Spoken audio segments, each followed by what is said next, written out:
Heather, thank you so much for joining me on the Tiny Sessions podcast today. For anyone who doesn't know about you or might not have heard about you, could you just tell us a little bit about yourself and just a bit of a background about you? Sure, yeah.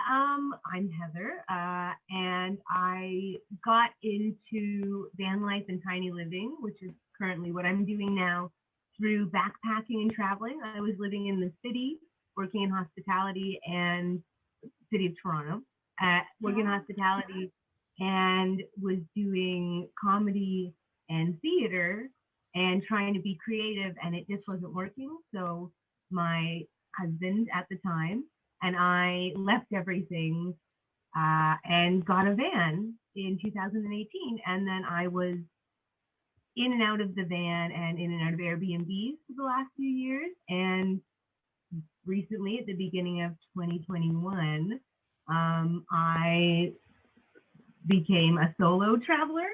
And so now I'm sort of starting a new journey. And as I guess a sassy single lady, and I'm converting an Astrovan for myself, much smaller. And I'm in sort of a tiny studio space while I do that. Amazing. So you've got two spaces. Two smaller spaces. I was really fortunate. We were building the studio as an office because I do graphic design as well. And I also spend a lot of time talking about mental health and mindful living online. So I figured this was a good opportunity to dig into all of that and have some nice spaces and do lots of soul searching and that kind of. So yeah, the two, I find small spaces are always good for, I think, meditating for me personally. Yeah, sure. No, I love that. You've got so many sort of cogs to everything that you're doing. It's really nice. I love it. So with going solo, it's quite a new thing for you. So I think I saw before that you'd been together previously for 8 years. So only recently you've gone solo. So how are you finding that? Because it's at the early stages. Are there things that feel daunting, or are you just excited to go for it? It's been an interesting experience, especially because it all happened where I was moving into, finding me somewhere to live happened quickly. And that was mostly just because once you realize the two people have grown apart, there's no need to spend time together. This was during COVID as well in Ontario, so we were also in stricter lockdowns. So it was an interesting experience. I think I was very fortunate in a lot of ways in that we ended very amicably, very mutually, and it had sort of been a long time coming. So a lot of that heartbreak that people might feel at the end sort of already happened. So in a way, it's been a really great experience because even though we knew we weren't right for each other, we sat down and we said, we're going to end this, because I think we were going to hit 9 years in August, and we've been together for 10 in total. We said, if we're going to end this, we should do it to have better lives. Yeah. There's no point in being miserable, so we figured he was more comfortable driving the big Sprinter and the van, and it was in his name, and we've been building this work studio for my family, or like for us to work on my family's property. And it was just a really great experience, which can sound odd, but I think because we'd already been living van life and we transitioned our thought process, we were minimalist, so we didn't have many things to deal with. Our friends could come with us, our careers and jobs could come with us. So I think in a very weird way, it was a very positive experience, and probably the mindful living van life helped that transition a lot better. And so now I kind of got thrown into this new thing, but it's sort of fun because the whole world slowed down. I can still do what I love to do. I can still share my passions. Yeah. And I've got this awesome little van now that I am actually very intimidated to do on my own. I think it's going to be an experience to handle the thought process, but just trying to take the awning off was involved, extra leverage, and I possibly almost hurt myself by sort of dropping it, but I didn't. So I know there's going to be times when I another set of hands. Yeah, sure. Oh, I'm glad you didn't drop it. It's hard. It is hard. It's interesting as well. It's really, thank you so much for opening up as well. Because I think it helps for people to just know everything about sort of those transitions, and like you say, going to the solo side of it, and also like for you, like, saying that actually no, sometimes I think I do need a little bit of help, but there's nothing wrong with that. It's great. So in terms of like mindful living and things like that, you're quite sort of I would say you're an advocate for mindful living. It's something that you're really passionate about, aren't you? I am. I think it's. I mean, there's so much more to it. It's almost like the gateway term to it all. But I think I found that mindful living is the best way I can describe the. I guess it sort of encompasses a little bit of self-awareness, a little bit of gratitude, practicing these things, and sort of. I guess it does fall into sustainability, because if you're mindful, you just will want to do. So I Yeah. think for me, about the very root of it came from my depression and my mental illnesses and living in the city. I mean, my whole life I'd struggled with depression. And when, I fell in love with travel, and I realized that I would work the whole year to go backpacking. Like, I saved up all the vacation days, all the money, didn't do wild things, and would travel. And in those moments, I felt alive. And I started seeing this glimpse of it. And I started realizing that, combined with the depression, anxiety, I've got fibromyalgia, which is a chronic pain thing, and ADHD and dyslexia, that I actually was going to have to every day take charge of my mental health, that I couldn't just have a job and go to it and work for someone else and Yeah. have a mortgage. Not that there's anything wrong with those dreams Yeah. and that, but that sort of, I don't know how to say it, like, cycle wasn't working for me, and it never was going to work. I was in my early 30s, I think. Well, yeah, well, I'm 36 now, so I was already in my 30s. I was married. We had thought about kids. Like, nothing was working. We were both at the edge of sort of breakdown, and it really was mindfully making choices in my life. Why was I doing everything? Why was I miserable? So I guess, you can call it, I guess it's called shadow work these days, or all these other things, but it just comes about being self-aware. And I guess I do get quite nerdy, because I also love history, and that was a big part of the traveling. And by seeing a little bit about all the other cultures and their history, and how everyone fits in historically, and past, present, future, how it's all connected, and everyone's choices. And then you start traveling and you start to see nature, and it kind of all comes together to say, the past, the present, the future, history, and science. And here I am living in this time, aware of all this, mindful of everything that's around me. Why don't I start being a better person on this planet with the time I have? I guess. Yeah. So for me, I know it snowballs into this whole, but it's just about being aware. If I'm going to do something, I should be aware why I'm doing it. If I want to work a 9 to 5 and live in a house and have kids and have that life, as long as I'm choosing it. But the more I find people are not mindful of their lives, and they're unhappy, Yeah. and it's right there in front of them. Yeah. It's possible. So yeah. I do get. Yeah, No, I guess I understand that. Was that you understand that you're really passionate about it? I do. Well, I feel that everyone could have. It's not my mindset. I can't take credit for any of this, but it's just it's been it saved me. Yeah. It's been a game. It's not that I don't struggle with depression or anxiety or dark thoughts, but I can handle it now. Yeah. So much better. And I enjoy the world. Like, there's so much more beauty, and connections are better, and life is just better. I guess. Yeah. No, I understand that. I understand. What was that? Sorry, anyone can.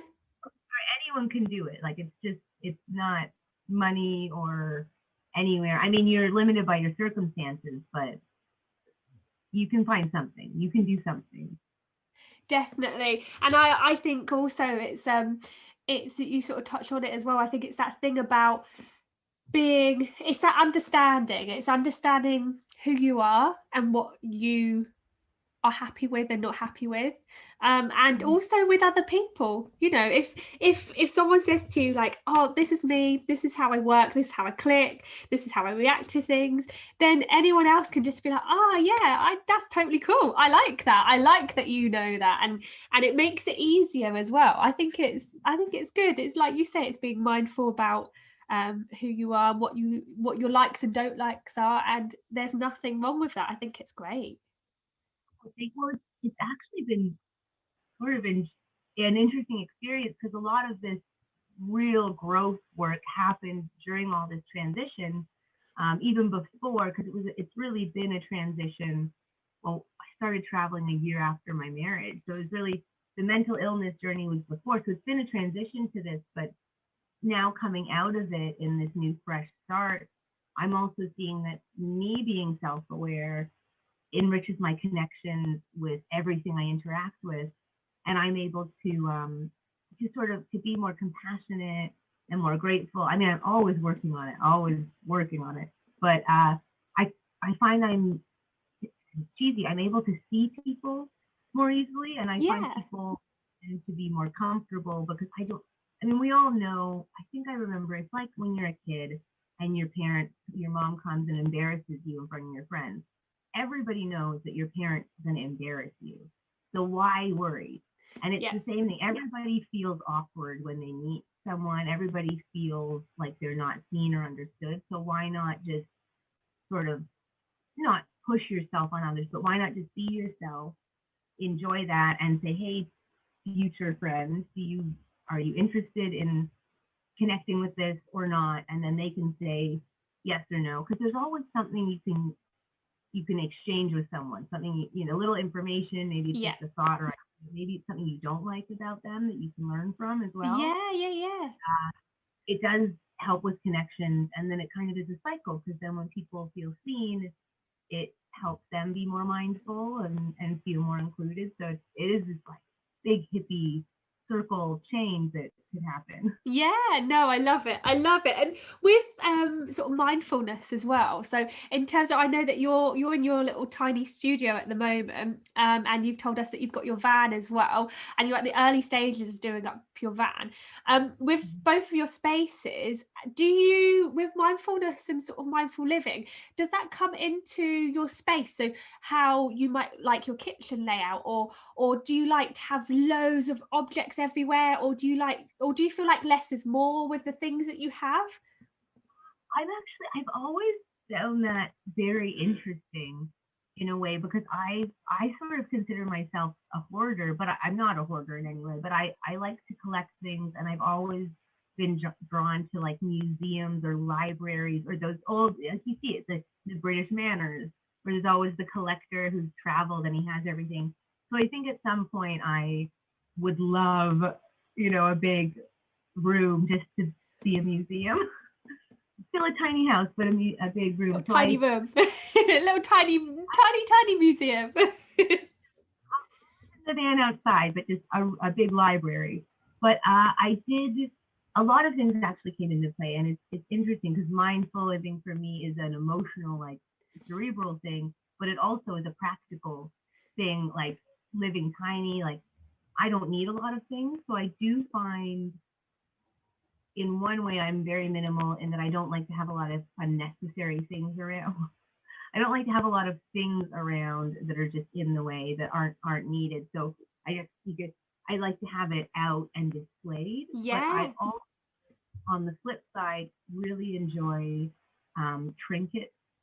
I'm a bit of a magpie, so I have a lot of crystals or rocks or shells and fossils, but everything actually currently has 3 dream catcher, like a little too many Oh, bits of that, yeah, but each one comes from a trip or was gifted to me. So I do I'm mindful of what's in my space, but I sort of prefer to have nothing, neutral, only what I need, and then to fill it with pieces that have a meaning or a feeling. With them, when I look around, I get to just enjoy everything. Everything my eye touches is something that makes me happy or Yeah. think, and Yeah. that's been really helpful I love too. that.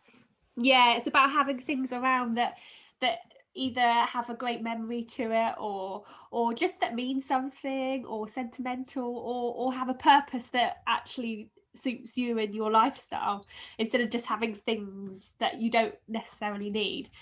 Yeah, no, I like that. I think that's great. And with your van space, is there anything that you're thinking like, oh, I really need this or that? So for example, people always say like, do I need a toilet? Do I need a shower, kitchen? Because you're really at the sort of start of figuring what space that you want with your van now, aren't you? And it's a smaller space as well. It's actually much smaller. It all sort of happened so fast, and I was just kind of going with it. It was in a few months. So I had joked about getting an Astro van, but I'm going from an extended high top Sprinter that it didn't have a shower, but it had a bathroom, an electric pump, a queen size bed, two people. And this one is just a little bigger than a full size mattress. So Okay. I know a lot of people put a lot of thought into their layout and then they pick their van. Yeah. I saw the van, it was in my budget. It's in very good condition and it's small and easy to drive. So I actually picked it based on how easy it was to drive. So it's going to be very interesting because I haven't thought all of it through yet. I'm sort of saying, well, I have the studio, which I didn't expect to have. I might be able to be full time on the road, but maybe not for another year. I might be in the studio, but it's not really, it doesn't have plumbing or proper electricity, so I wouldn't want to do it for winter. Maybe there'll be, some other person will come in a year from now, and so it's a very interesting experience trying to build a future, but being so free to be flexible. So I'm sort of going to take this van very simply, I think, and build it out as a. But I am going to bring my toilet in it with me, which is very big. It's too big for the space, but I don't know if you can see, I built a composting toilet, and actually in the split, it was one of the things that I was like, can I have the toilet? I love that. You just wanted the compost toilet. I love it. I know people do van life without toilets. My friends have done it. I haven't seen people do it, but I've camped with people. It's possible, I'm sure.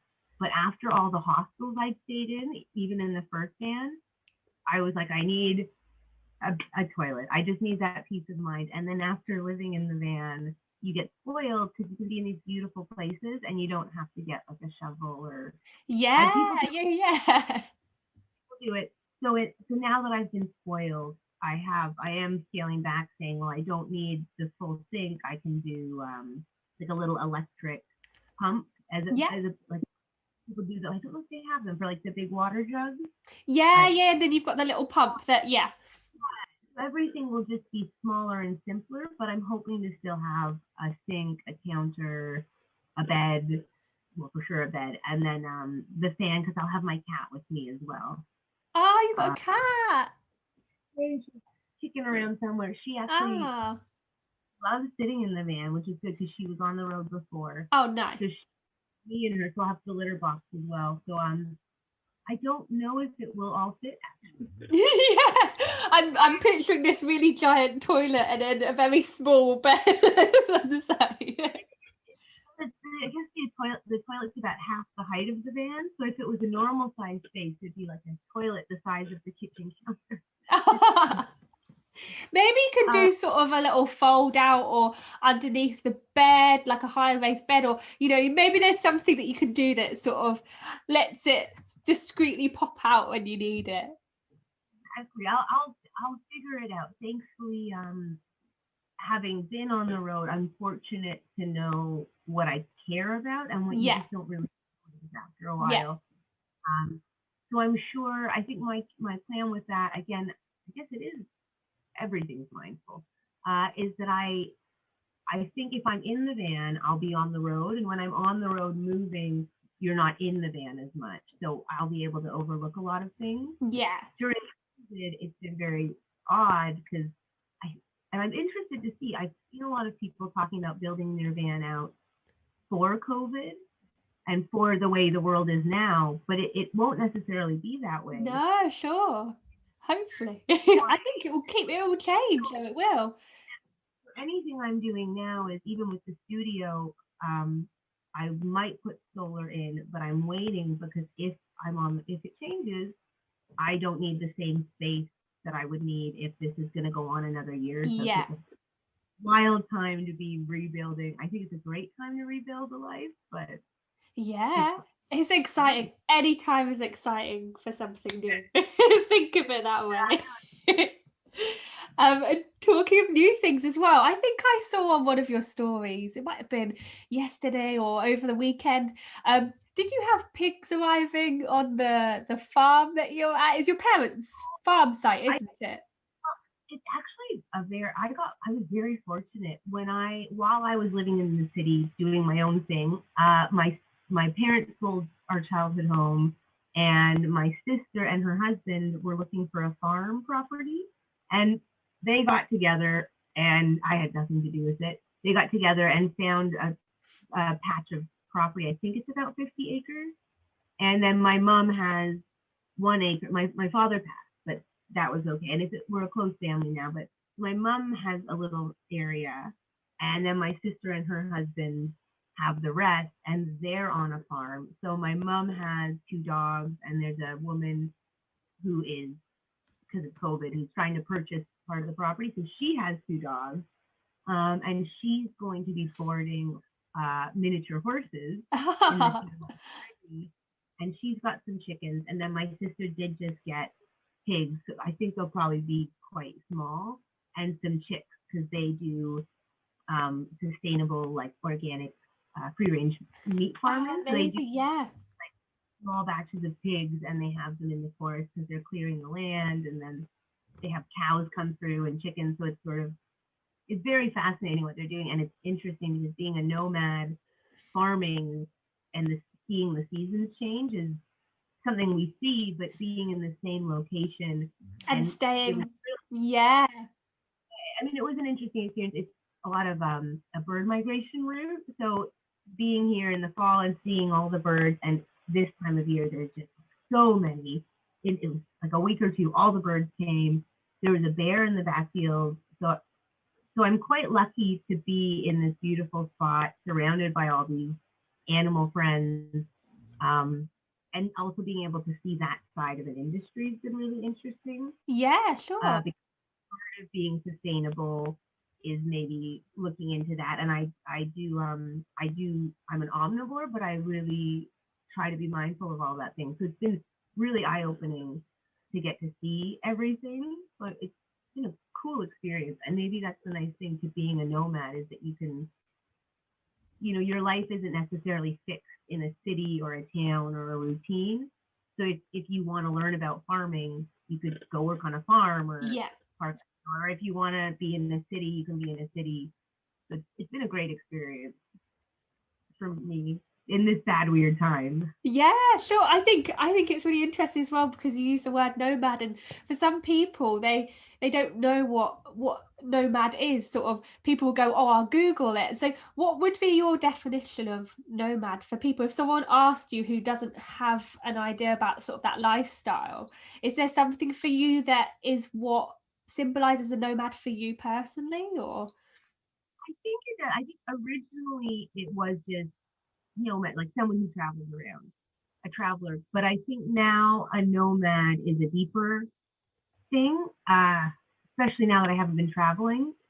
I know it's there. I think the concept of a nomad to me now is more of a positive transient person, someone who exists as a person and exist in themselves, and they're not tied down to a physical location or a space. They just exist on the planet and kind of hover around and take everything they need is with them already.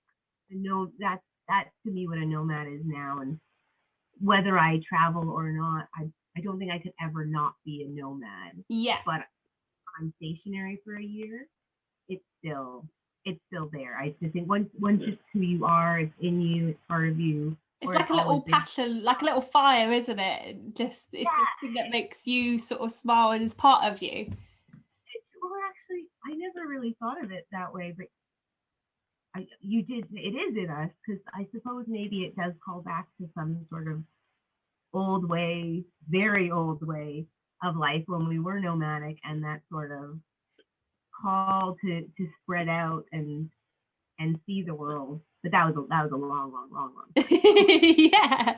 So you've touched on about travel, and obviously with everything that's been going on, we've had lockdowns. So here in the UK, we've had all sorts of lockdowns, and I know that yourself in Canada, you've sort of got to the stage where your lockdowns, you thought things were going to lift a bit, and it's got postponed a bit more. And sort of as we're coming out in the UK, you guys are quite more behind, aren't you? So in terms of travel, if you've got things that you're thinking, I really, really want to go do this when this lifts, or do you want to just keep everything close and local, or are there far away places that you're like, I've got to go to that place now that I can finally go? Well, I have a few plans. I've learned to sort of just make a bunch of options. So I do. It's pretty embarrassing, I think, even though I didn't do anything. But yeah, Canada is not doing well, and we're actually worse off now than in the beginning, than in like March 2020. So we're very restricted.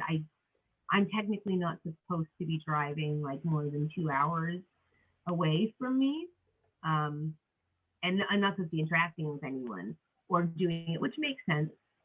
So I think the goal would be, I'd really like to not be in Canada next winter. So I will go to Mexico. I will drive to Mexico. Yes, do it. If not, I am prepared to potentially fly somewhere, because I'm not sure what airline. I mean, I'm curious. The nice thing about the van is I can store it and I don't have to pay rent or anything, and I keep my bills very low, and anything I would have to pay that doesn't come with me. So maybe airlines will be quite affordable. Maybe some countries I know are like asking people to come. I've seen a few that are calling for digital nomads. So I mean, I'm in a position to be open to anything. Again, maybe someone will come along and they'll put something on the table. I'll be like, okay, that'll be. So it's the sense of wonder. I think realistically, I would love to go to Canada's East Coast in the late summer with some friends, go nose around there, and then like go down and do Mexico in the winter and come up the west side and back across, like in, I guess, 2022. Is that where we are? That's where we'd be next year. Yeah, I know, it's crazy. Yeah, for me. But that's what I'd like to do. But I will take whatever I can get at this point. I will take an hour away. And I run a Vanlife community in Ontario. So I'm definitely actually planning to sit close in the beginning, if it's possible, to bring people together safely. Yeah. It might be. Because I feel like I owe it to them, but it's close to my heart, and I know that they want to meet each other, and it was so nice for me when I started meeting people. So that's important to me. But yeah, if I can get out of here for winter, I'll be happy. You'll be happy. That's your goal. We need to get you to Mexico. I like that you said as well that apparently places are wanting digital nomads. So are they places like homestead places, or are they sort of co-working spaces, or? I've only seen small glimpses because I'm trying not to look.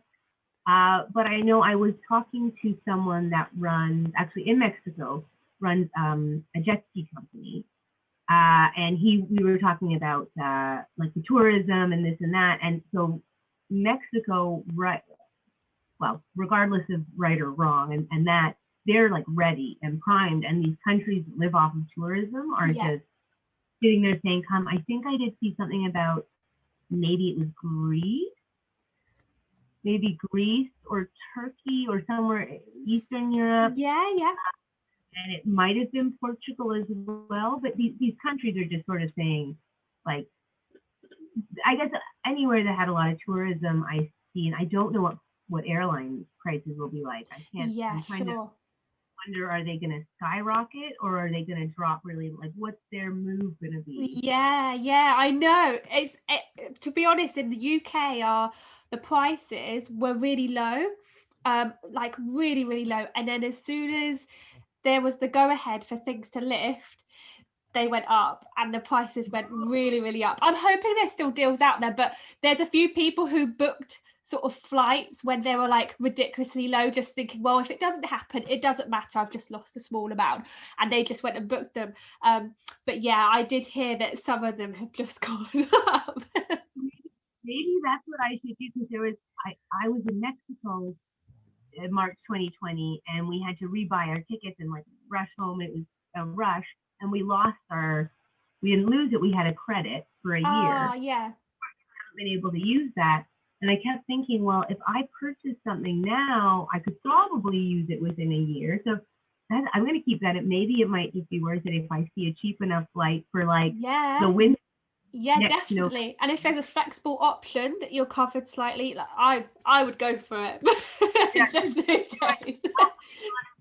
That's the lovely thing, and I think the thing I really enjoy about it all now is that it's not even where I'm going or that I'm traveling. It's the freedom to go with to yes and. I always say there's an improv game. I used to do improv, and it's all about moving the scene forward and making it more interesting.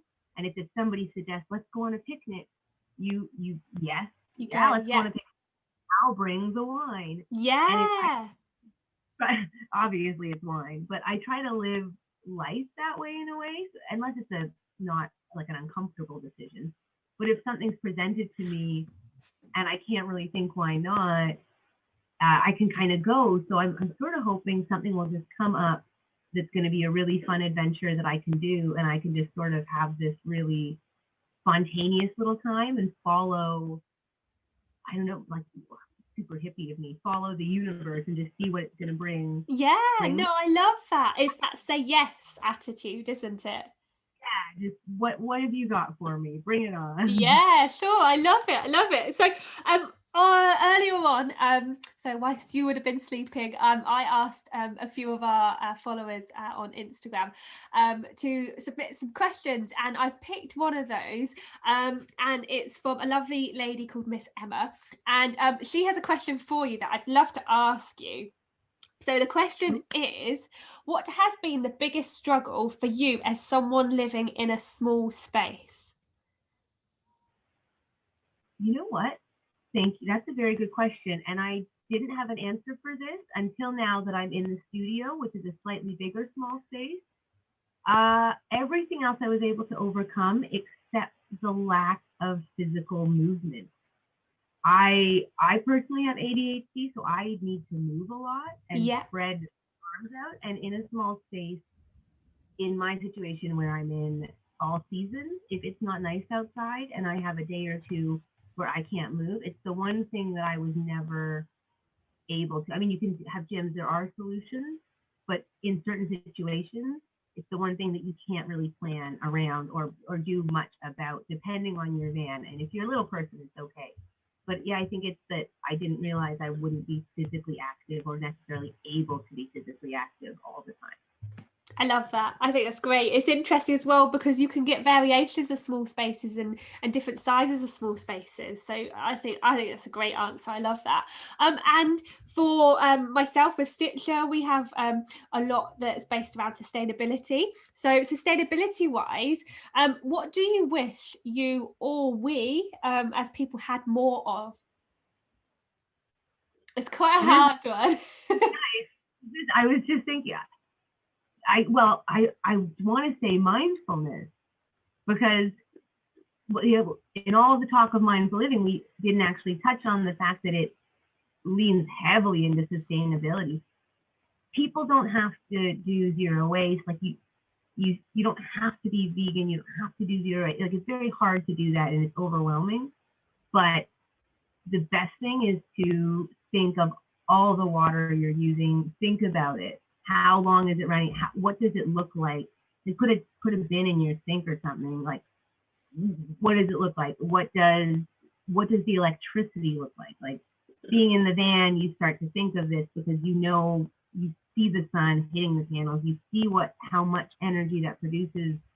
And in the studio, I have one extension cord, and I have to constantly think about how much energy I'm using and what don't I need. I don't need an air conditioning. I have the wind if I'm smart.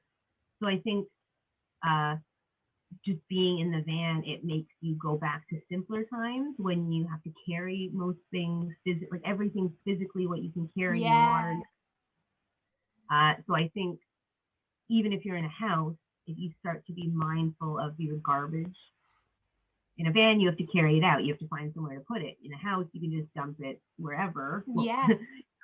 So paying attention, because I guarantee once you're mindful, you just can't produce the same. Like, maybe some people can, but I don't know who could look at their garbage and not have some sort of reaction in their mind to go, oh, that's like more than I thought. And that's the beginning, I think. I love that. I think that's great. And it's so true. I've noticed it with the van. Things like water. You are mindful of how much water, even just washing your face or washing your dishes. If I'm in a house, I use way much water, so much water. And you don't have to use that much. When you're in a van, you realise, like, oh, I only need this tiny bit to wash my face.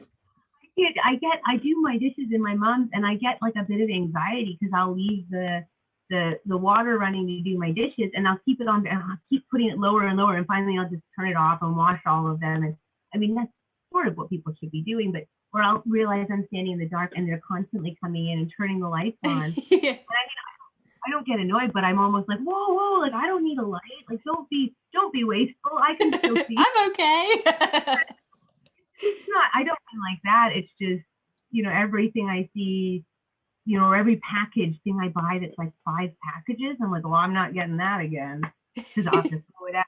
I'll have to dump my gray tank or So it does. Like, once you go there, you can't really go back.